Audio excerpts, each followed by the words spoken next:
নমস্কার বন্ধুরা, আজকের এই বার্তাটিতে আপনাদের নতুন করে স্বাগত। আপনি এই বার্তাটি শোনার আগে একটা গভীর শ্বাস নিন আর নিজেকে প্রশ্ন করুন যে গত কয়েকদিন ধরে কি আপনার মনে হচ্ছে মানুষের দৃষ্টি আপনার ওপর একটু বেশি করেই আটকে থাকছে। বিশেষ করে সেই মানুষগুলো যারা সমাজের উচ্চ পদে বা খুব প্রভাবশালী জায়গায় রয়েছে, তারা আপনাকে এমনভাবে দেখছে যেন কোনো বাধা সমাধান করার চেষ্টা করছে, যেন আপনার ভেতরে এমন কিছু দেখছে যা বাকি দুনিয়া থেকে লুকানো। ভয় পাবেন না, এটা কোনো ভুল ধারণা বা ভয়ের বিষয় নয়, বরং এটা তারই প্রমাণ যে আপনার ভেতরের শক্তি, আপনার সেই ইনার সেলফ এখন জেগে উঠেছে, যাকে ইউনিভার্স আপনার জন্য বেছে নিয়েছে। আর যাদের সত্যিকারের বোঝাপড়া আছে, তারা মানুষের স্বভাব চিনতে জানে, তারা আপনার এই পরিবর্তনটা ধরে ফেলেছে। জীবনে এমন কিছু মুহূর্ত আসে যখন সত্য দরজায় কড়া নাড়ে আর সরাসরি সামনে এসে দাঁড়ায়। যখন আপনি বুঝতে শুরু করেন আপনি যতটা সাধারণ ভেবেছিলেন ততটা সাধারণ নন, আপনার উপস্থিতি, আপনার অরা কিছু না বলেও মানুষকে নিজের দিকে টানছে। আর হ্যাঁ, আপনি সেই বিরল মানুষ যাকে কথার জন্য নয়, তার ভাইবসের জন্য চেনা যায়। আপনি হয়তো খেয়াল করেছেন, আপনি যখন কোনো ঘরে ঢোকেন তখন হঠাৎ করে পরিবেশটা বদলে যায়। মানুষ কথা থামিয়ে আপনার দিকে তাকায়। সেই নীরবতা, সেই মনোযোগ, সেই কোনো একটা কাকতালীয় ব্যাপার নয়, বরং আপনার সেই শক্তি যা চেঁচিয়ে ওঠে মানুষের চেয়েও অনেক গভীর প্রভাব ফেলে। আমরা আরও গভীরে যাওয়ার আগে এই ভিডিওটা অবশ্যই মন দিয়ে শোনার অনুরোধ করব। আর বিশ্বাস রাখবেন আপনার শক্তি আপনার ভেতরেই আছে। তাহলে দেখবেন ইউনিভার্সের সাথে আপনি খুব সহজেই যুক্ত হতে পারবেন আর সামনের দিকে এগিয়ে যেতে পারবেন। দেখুন, এই দুনিয়ায় দু ধরনের শক্তি থাকে। একটা চিৎকার করে নিজের অস্তিত্ব জানায়, আর একটা যা শুধু শান্ত থেকেও সব কিছুকে নাড়িয়ে দেয়। আপনি এই দ্বিতীয় শ্রেণীর মানুষ। আপনাকে কখনো চেঁচাতে হয়নি, কখনো নিজেকে প্রমাণ করার দরকার পড়েনি। আপনার শুধু সেখানে থাকাই যথেষ্ট, কারণ আপনার শক্তি এক অদৃশ্য হাতের মতো পরিবেশকে নিজের মতো করে গড়ে তোলে। যারা ক্ষমতার জায়গায় আছে, তারা মনোবিজ্ঞান আর মানব আচরণে পারদর্শী, তারা আপনার এই স্থিরতা দেখে অবাক হয়ে যায়। তারা বুঝতে পারে না কিভাবে একজন মানুষ অহংকার ছাড়া, কোনো স্বীকৃতির ক্ষুধা ছাড়াই এতটা আত্মবিশ্বাসী আর প্রভাবশালী হতে পারে। যেখানে আজকাল সবাই কথা বলার তাড়াতেই থাকে, সবাই রিয়্যাক্ট করার জন্য দৌড়ায়, সেখানে আপনি শান্ত থেকে সব কিছু পর্যবেক্ষণ করেন। আপনার সেই গভীর নীরবতা তাদের অস্থির করে তোলে। তাদের মনে হয় আপনার কাছে এমন কোনো সূত্র আছে, এমন কোনো বোঝাপড়া আছে যা তাদের কাছে নেই। আপনার এই ভঙ্গি, যেখানে আপনি সঙ্গে সঙ্গে রাগ করেন না, সঙ্গে সঙ্গে ব্যাখ্যা দিতে যান না, বরং সময় নেন, মূল্যায়ন করেন আর তারপর সঠিক মুহূর্তে সঠিক প্রতিক্রিয়া দেন, এই বিষয়টা আপনার দিকে তাদেরকে টেনে আনে। তারা আপনার এই নিয়ন্ত্রণে মুগ্ধ হয়, আবার একটু ভয়ও পায়।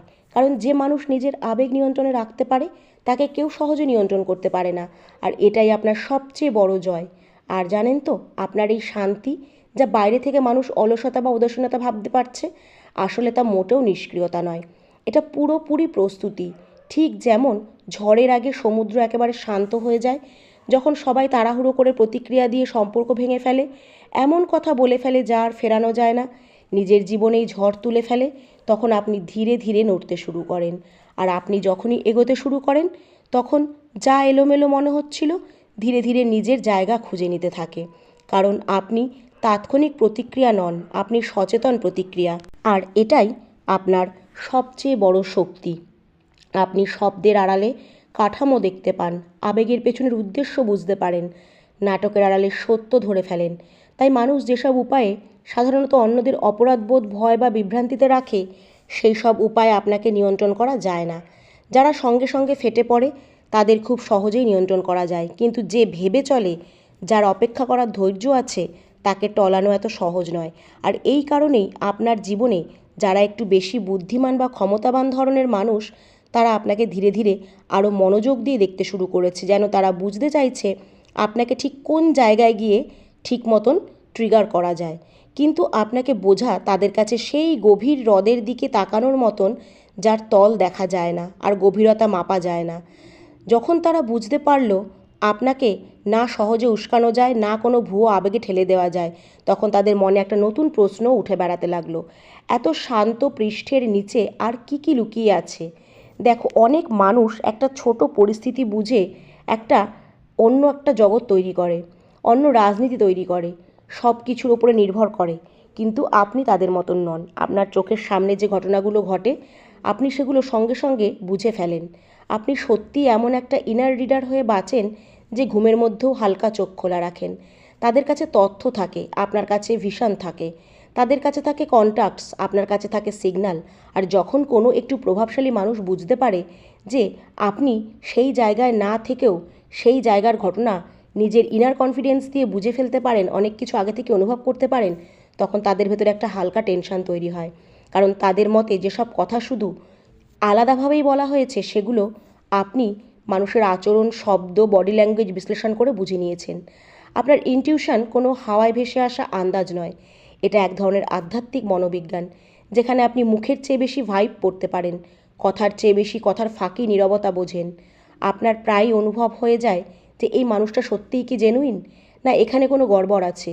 মিথ্যে আসার আগেই আপনি তার গন্ধ পেয়ে যান, তাই আপনার মনটা হালকা শক্ত হয়ে যায়। এগুলো কোনো জাদু নয়, এগুলো বছরের পর বছর পর্যবেক্ষণ, ব্যথা, পড়ে যাওয়া থেকে উঠে দাঁড়ানো আর পৃথিবীটাকে একটু দূর থেকে দেখার ফল। যারা ক্ষমতায় থাকে তারা সাধারণত মানুষের আচরণ, শব্দ, বডি ল্যাঙ্গুয়েজ বিশ্লেষণ করে, কিন্তু আপনি তারও এক ধাপ এগিয়ে। তাদের শক্ত অনুভব করেন, তারা যা বলছে না আপনি তাই শুনে ফেলেন, তাদের নীরবতা আপনি পড়ে নিয়েছেন। প্যাটার্নগুলো অন্যদের কাছে অন্যরকম লাগে, আপনার কাছে সতর্ক সংকেত হয়ে ওঠে। তাদের জন্য ইনসাইডার ইনফো একটা ফাইল, আপনার জন্য স্পষ্টতা একটা অনুভূতি, যেটা আপনি নিজের ব্যথা, ভুল আর পর্যবেক্ষণ দিয়ে গড়ে তুলেছেন। আর আপনি যখন তাদের সঙ্গে কথা বলেন তখন প্রায় আপনি তাদের মুখে থাকা শব্দের নয়, বরং মাথার ভেতরে চলতে থাকা চিন্তার উত্তর দেন। এটা তাদের সবচেয়ে বেশি নাড়িয়ে দেয়। তারা এটাও লক্ষ্য করে যে তাদের মিথ্যের আগেই আপনার বডি ল্যাঙ্গুয়েজ একটু দূরে সরে যায়। যেসব জায়গায় পরে টক্সিক, ম্যানিপুলেশন এবং বিপজ্জনক প্রমাণিত হয়, সেখান থেকে আপনি আগেই বেরিয়ে আসেন। আর সময়ের সঙ্গে সঙ্গে যখন বারবার আপনার আগে ভাগে সরে যাওয়াটাই সঠিক প্রমাণিত হয়, তখন তারা বুঝতে শুরু করে আপনার এই ইনটিউশন কোনো খেলা নয়, এটা সত্যিই সিরিয়াস বিষয়। আর এই জিনিসটা না টাকায় কেনা যায়, না কোনো উইকেন্ড ওয়ার্কশপে পাওয়া যায় বা শেখা যায়। এটা তৈরি হয় অনুশীলন, আত্মসম্মান আর নিজের ভেতরের কণ্ঠস্বরের উপর বিশ্বাস থেকে, যেটা যে কেউ ধারাবাহিক পরিশ্রমে গড়ে তুলতে পারে। একটু সেই দুনিয়ার কথা ভাবুন যেখানে ক্ষমতা থাকে, হিসাব থাকে, একটা বিনিয়োগ, প্রতিটা প্রশংসার পেছনে একটা এজেন্ডা থাকে। সেখানে আসলত্ব প্রায় বিলুপ্ত আর প্রায় প্রজাতির মতো। সবাই কোনো না কোনো মুখোশ পরে থাকে, নিজের আসল চাল শুধু সেখানেই দেখায় যেখানে কোনো লাভ দেখা যায় না। আর হঠাৎ করে আপনার মতো মানুষ সামনে নিজের সরবতা বদলাতে চায়, অস্তিত্বের আকার পাল্টায় না। এটা তাদের পুরো সিস্টেমকে এক ধরনের ফাটলের মতো লাগে। তারা বুঝতেই পারে না আপনি যেসব জায়গা থেকে উঠে এসেছেন সেসব জায়গাগুলোয় আপনি আর ফিরে যেতে চান না। নিজের কণ্ঠকে অযথা বেশি মিষ্টি করবেন না, নিজের কথাকে অতিরিক্ত পালিশ দেখানোর অভিনয় করা আপনি পছন্দ করেন না। আপনি যেমন আছেন ঠিক সেইভাবেই কথা বলেন, পরিষ্কার, সোজাসাপটা, পরিষ্কার মন আর খোলা হৃদয় নিয়ে, কোনো সোশ্যাল মেকআপ ছাড়াই। আর যারা প্রতিদিন ফেক মানুষের সঙ্গে ডিল করে, তারা যখন আপনাকে দেখে তখন তাদের ধরার মতন ক্ষমতা থাকে না। কোনো ডবল গেম বা ডবল ফেস আপনার মধ্যে নেই। আপনি এগুলো প্রয়োজনীয় অনুভব করেন না, কারণ আপনার মধ্যে এই এনার্জি কাজ করে না। আপনার নীরব উপস্থিতিটাই বলে দেয় যে আপনি এখানে কাউকে ইমপ্রেস করতে আসেননি, আপনি শুধু আপনার সত্যি বাঁচাতে এসেছেন। আর আপনার থাকা একটা খুব বড় কারণ। এই শান্ত কিন্তু শক্ত অবস্থা তাদের ভেতরে কোথাও গভীর সম্মান জাগিয়ে তোলে, কারণ তারা দেখে আপনি না কোনো প্রশংসায় ফুলে ফেঁপে ওঠেন, না কোনো সমালোচনায় সংকুচিত হয়ে যান। আপনার একটাই ভার্সন, বাড়িতে, অফিসে, রাস্তায়, ক্ষমতাবান মানুষের সামনে আর সাধারণ মানুষের সামনেও। আপনার এই একই রকম থাকা এই একটা পরিস্থিতিকে বক্তৃতার থেকেও বেশি মূল্যবান মনে করা হয়। জীবনের সবচেয়ে বড় শিক্ষা হয়তো এটাই, যার আসল মূল্য সেই মানুষের সেই স্পটলাইট ছাড়াও ঠিক সেই মানুষটাই থাকে, যে স্টেজে থাকে, যে শুধু দেখানোর জন্য শক্ত নয়, ভেতর থেকেও ততটাই স্থিতিশীল। আর আপনি তেমনই হতে পারেন।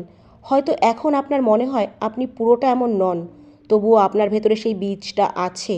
শুধু আপনাকে নিজের বাউন্ডারি, নিজের সম্মান আর নিজের নীরবতার মূল্য বুঝতে শিখতে হবে। এবার কথায় আসছে না, আপনার ডেস্টিনেশন ফ্রিকোয়েন্সি একটা কোনো সিনেমার ধারণা নয়, এটা আসলে আপনার জীবনের একটা প্যাটার্নগুলোর নাম।